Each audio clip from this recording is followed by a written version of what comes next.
Lalu saya akan melanjutkan teman-teman sekalian mengenai bagaimana pandangan Islam terhadap asuransi itu sendiri.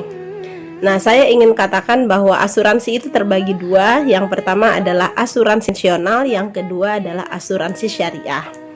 Asuransi konvensional adalah asuransi yang sifatnya umum, kemudian asuransi syariah adalah asuransi yang mengikuti ketentuan-ketentuan syariat Islam. Kalau dari segi asuransi konvensional itu ada 13 macam perbedaannya dengan asuransi syariah itu sendiri, di mana salah satu yang membedakannya adalah dari akadnya saja asuransi konvensional sudah berbeda dengan asuransi syariah.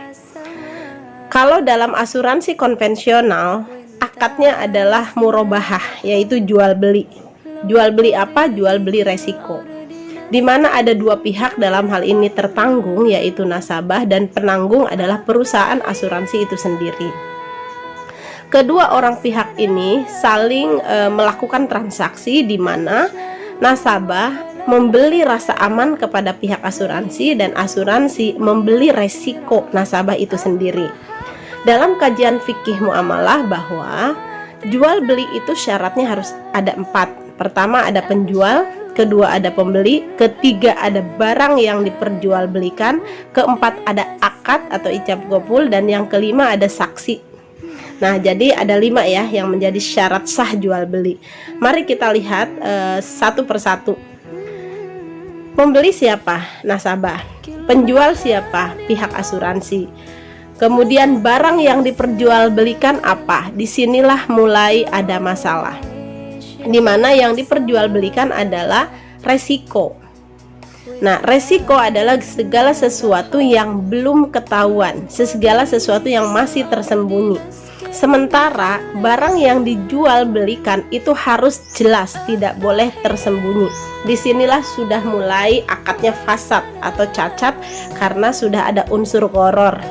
Gharar dalam hal ini bisa terjadi, bisa tidak, atau unsur maisir juga, ada untung-untungan. Nah, jadi teman-teman, jadi dalam prinsip asuransi konvensional semua terpenuhi. Ada penjual, ada pembeli, ada barang yang diperjualbelikan, ada akad yaitu murabahah, dan yang kelima ada saksi, dalam hal ini agen. Tetapi yang menjadi permasalahan dalam akad asuransi konvensional adalah barang yang diperjualbelikan ini, di mana barang yang diperjualbelikan adalah resiko, sesuatu yang tersembunyi, tidak jelas, sehingga Majelis Ulama Indonesia jelas bahwa cacatnya aja udah fasad, udah rusak, sehingga dan mengandung unsur maghrib, maisir, gharar, haram, dan riba ada dalam asuransi konvensional. Sementara kalau asuransi syariah adalah usaha tolong menolong sesama nasabah melalui tabaru atau dana sedekah menghadapi musibah sesuai dengan prinsip syariah. Nah, di situ ada akad, di mana akadnya itu bukan akad jual beli, melainkan akad tabaru, akad sedekah.